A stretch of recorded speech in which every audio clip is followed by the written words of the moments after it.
Hey everybody, thank you for joining my channel. If you're new, please subscribe. If you're returning, thank you for being my day one, and like this video and leave a comment if you will. This is something that is really a sensitive topic that I want to talk about. I was thinking about, should I tell my own personal story? Like, should I be that open and honest? You know, like, I don't want anybody to get offended or feel some kind of way about me sharing my truth with the world and my own point of view. And making YouTube content has been therapeutic for me to, get stuff off my chest and really just, it's really therapeutic, not only just to make content for others to view, but it feels good to put get this stuff out of my mind, out of my system, and just record it and just move on with my life. So, it's like a journal. I'm just documenting my life and journaling it and moving on. So yeah, it is good to see that I'm growing and evolving every day. And I want to reach the people that need to see me, and hopefully I gotta get to the point. I don't want to ramble and draw out this video, so I gotta get to the point. So basically, how he ended up behind bars, and he's possibly doing 2 life sentences, or at least 1 life. I want to talk about how my baby daddy ended up in jail for being charged with manslaughter. So yes, and how we met, and basically I want to tell the story about how I met he's my second baby daddy. My first baby daddy, I met him when I was 17, and I have a 27-year-old daughter with him. And he actually went to prison when I was 1 month pregnant with her because he used to sell drugs. Yes. And he actually wanted me to get an abortion, but I said, no, I'm not doing that because we are been there, done that. So no, so I said, I'm keeping my baby, and I'm glad I did. He ain't worth a dime, and I don't mess with him. I don't talk to him. Yes, he was he may be like 3 or 4 years older than me, but whatever. But that's neither here nor there. Moving on to my second baby daddy, who is actually behind bars right now, who is in prison right now. I met my second baby daddy. I have 2 daughters by him. Yes, I have a 22-year-old daughter and a 19-year-old daughter by my second baby daddy. And I actually met him in high school when I was, I believe I was in the 11th grade. And so I met him in high school back in St. Louis, and I instantly was attracted to him, and I was being fast and grown and everything, and he was the cutest boy in the school. Yeah, my baby daddy was fine, baby. Yeah, he was an eye catcher. My baby daddy used to dress really nice. He used to have his hair cut really nice, but he was a little shy and a little quiet. But like, oh, let me tell this story. He had a girlfriend. My baby daddy actually had a girlfriend, but did that stop me? No, that did not stop me. I remember we were at my high school homecoming, and his girlfriend was actually the homecoming queen, and I think he was the homecoming king, I believe. But instead of him dancing with her, guess who he was dancing with? Yes, he was dancing with your girl. He was dancing with me. I had on my little black little leather shorts, little booty shorts, my black little leather vest, and my little yellow and black stripe, like a bead print little shirt. And I had my little Halle Berry cut with the dye in the front.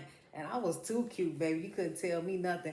But why I took a picture with him, I'm so mad I lost that picture. But we was dancing, and I just say he's mine. And I'm like, I said to myself, I'm gonna have his kids. I'm gonna have a baby by him. He gonna be my baby daddy. I'm having a baby with him. But I didn't actually. We dated, well, we was young, so we was in high school. So he came over and everything. Like, we never had sex while we was in high school or nothing like that. Like, I just thought he was cute and everything. But So fast forward to when I actually ended up being with him. So I went to a club over in East St. Louis, and I was about 21. And so I seen him again, and he was 21. We were both born in 1979, but my birthday is in April. His birthday is in August, so I'm a little bit older than him. So yeah, so I went over to the club, and I met him, and I was like, oh my goodness, it's him. It's I love this is my high school sweetheart, like, and it was on and popping. So yeah, one thing led to another, and we ended up getting together. I had already had my oldest daughter; she was 5 years old. So so I now had got my little public housing. I had a little 1 bedroom apartment. So he started coming over and everything, and we just was like, we was together. Like, it wasn't no dating, no nothing. We was just like, it is what it is. Like, I'm her, you him. This is what we doing. Yeah, all that.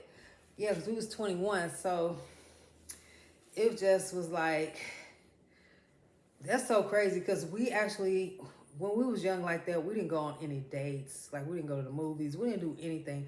Like, we just was just hanging out. He just called my house, and I can't even remember doing anything. It's so, I'm 45 years old now, so that was over 20 something, 20 some years ago. Yeah, about some 20 years ago.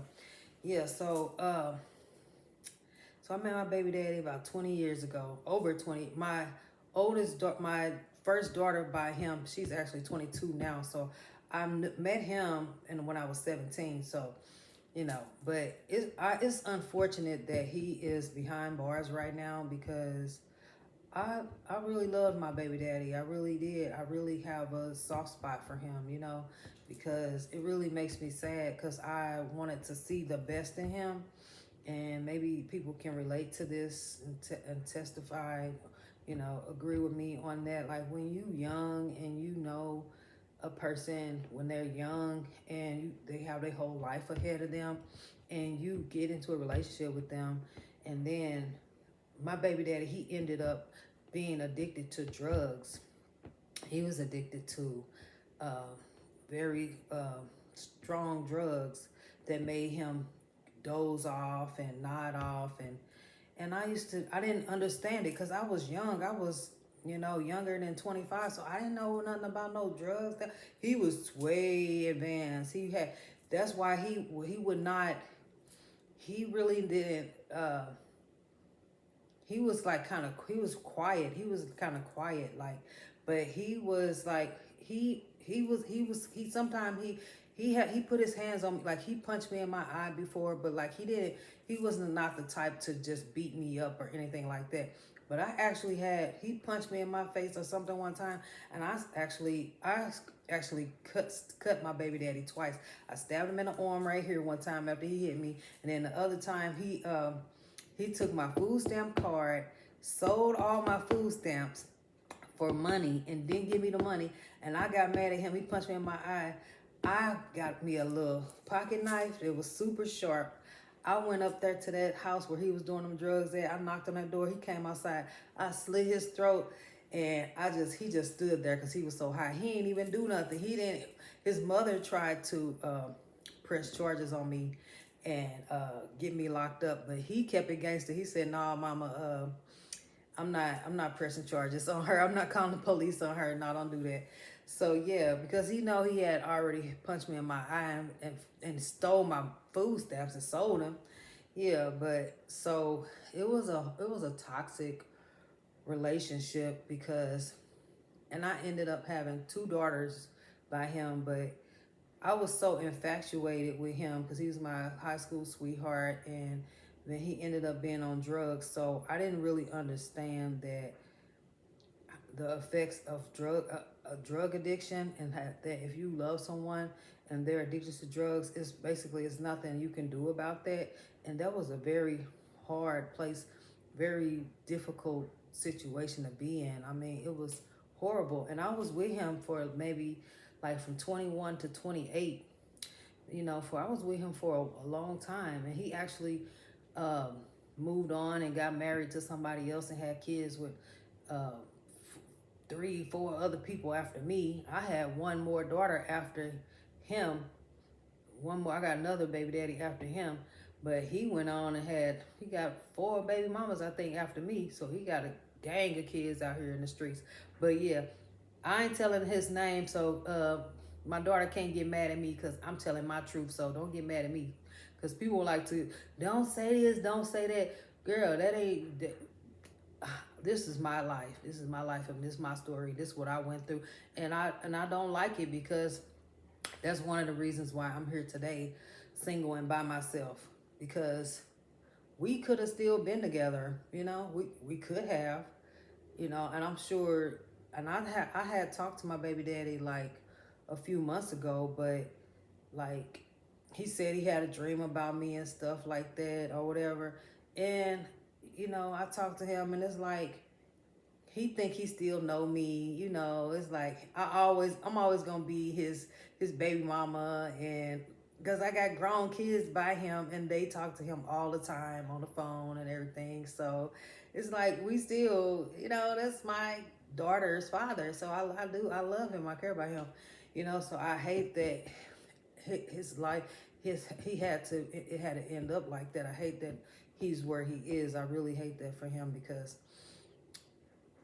basically what happened was he moved on to a small town, and he ended up dating this white girl. He ended up dating this white young lady. The white girl actually got into a fight with my 22-year-old daughter. They ended up fighting one time, but my baby daddy, he started and I think I think he beat the girl up for putting his hands on my daughter. But my baby daddy ended up selling drugs down there where he was. So he started off doing drugs when he was with me, and I didn't understand the gravity of being with a drug addict, and how that's impossible unless you on drugs too. Because I didn't drink back then, really. I didn't smoke. I didn't do anything. Like, I was still good. I had kids, but I wasn't, off into no drugs at 21 years old. No, that's crazy stuff. But yeah, these days people start early on drugs, but he was doing that back in the late 90s, in the early 2000s. He was on them drugs bad. And it was a crazy situation. I got some stories about our relationship, but this is just a video about how my baby daddy is in jail for manslaughter, or it might be, I don't know if it's manslaughter, but I know I talked to my daughter the other day, and she said he might be facing like 20 plus years, and that's crazy. I was like, so all because, so basically, he used to do drugs, and then he started selling drugs. So the reason why he's in jail is because he sold some drugs to someone, and the person overdosed, or the person took the drugs and they died. Like, they died from the drugs. So he was charged with that. And I feel like that's really kind of controversial, because I understand that, but that's just the government for you. That's why I want to talk about this too, because they want all the black men locked up and behind bars for drugs, but we all know that prescription drugs, pharmaceutical drugs, kill people all the time, and alcohol and all of that stuff can kill a person. So for my baby daddy to get all of this time for somebody overdosing, and he didn't put a gun to their head and tell them to take this or whatever. So it's like, you would think that they wouldn't be so harsh with people like that. But we know in the United States of America, or United States, or whatever you want to call it, they going to throw the book at him, and they really throwing a book at him for selling something to somebody, and they're no longer here. And I just think that's not 100%, not 100% fair. I don't think that you should get no life sentence for that. I really don't feel that way. I really don't. But yeah, I hate that for him. I really do, because I feel like I really fought hard for our relationship when we were together, when I was in the trenches, we was in the trenches and stuff. I lost a brother to prescription drugs as well.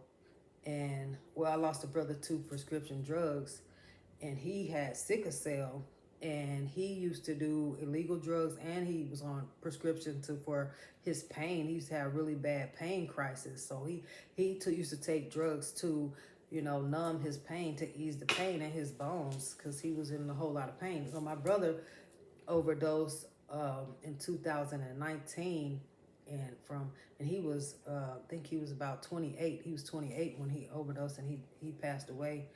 And so I just hate that. It's like when a person is addicted to drugs, it's really nothing you could do about it. And you could love them to the moon and back, but it's like they're not going to stop doing it, because they have to want to stop doing it for themselves. They have to really have a reason to not do it for themselves. And it's hard to even get your mind in the state where you want to quit, because if you under the influence of drugs constantly, then you're not thinking with a clear mind to even want to stop. And then the drugs that they was taking, it's so hard to quit, because if you quit it for a few days, you're gonna have really bad withdrawal symptoms. So then they may quit for a day or two, but they're gonna be right back on it. So yeah, this is a video about, you know, being under the influence of illegal substances and legal substances, and abusing medications, and in relationships, dealing with people that you love, and you want them to get help for their substance abuse, but it's like you can't help them, because the only thing they're going to do is drag you down and make you feel sad and bad, and if you don't start doing the same thing. So yeah, my third baby daddy, that that might be a whole nother story, but he actually, it's unfortunate, all of my kids' fathers, they had something to do with some, illegal substances. So my third baby daddy, when I met him, he used to sell narcotics and stuff. And that's a whole nother story. I'm gonna talk about him later, because he is wild. But I met him later on down the road. But yeah, I'm talking about my second baby daddy, the one that's incarcerated right now. And he has all of this time for selling someone illegal substances, and they overdosed and passed away. And I don't feel like he should get all of that time that they actually gave him. I don't think it's fair. I don't think it's reasonable. I don't think it's ethical. And I think that they're basically just trying to lock another black man up. That's what they're trying to do. And they want all the black men behind bars. And that's why the black men, they really need to listen to their black woman, because men be so damn hard-headed. They don't listen to nobody, and they want to fight the woman. They want to give a woman a hard time and all this shit. And then they end up locked up and behind bars because of some stupid crap that could have been avoided. You know what I'm saying? It's like I moved on in my life. I had my experience, my phase with drugs and stuff like that, and by the grace of the Most High, that was a short term phase in my life. I'm not currently on anything. Like, I stopped and I started, like, I had my depressed moment where I turned to substances to alleviate my pain and my thoughts, to I used illegal substances to self-medicate myself when I was down and out and depressed and sad and everything about my situation, and that's a whole nother story. Yeah.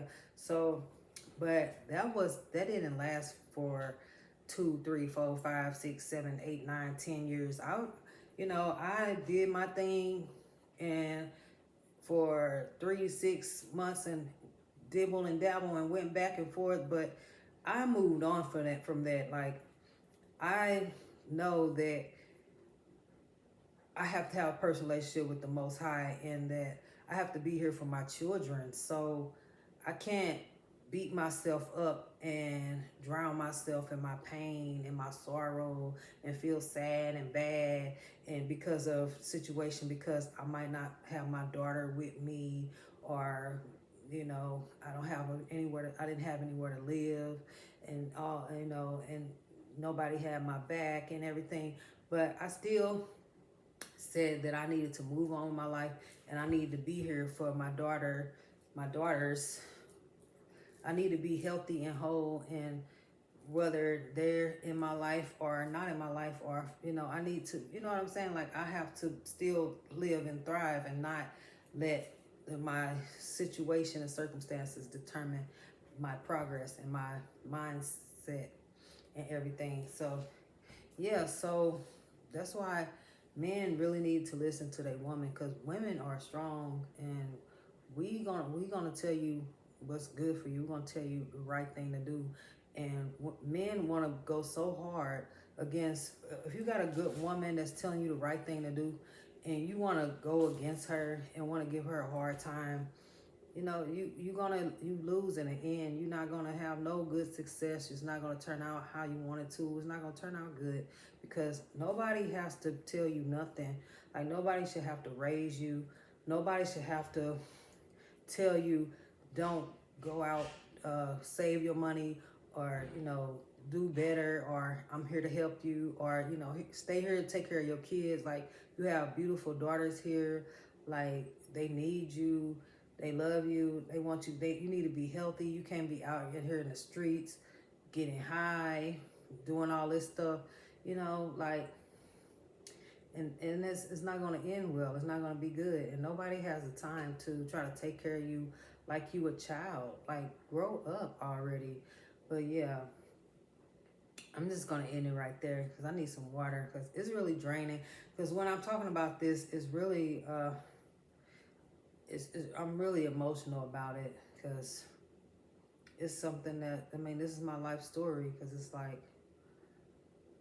it's unfortunate that it's just like, in 2024, and I'm 45 years old, a lot of stuff has transpired in my lifetime, and I don't feel like I'm that old, but even at 45, it's like, I have friends that have overdosed on drugs.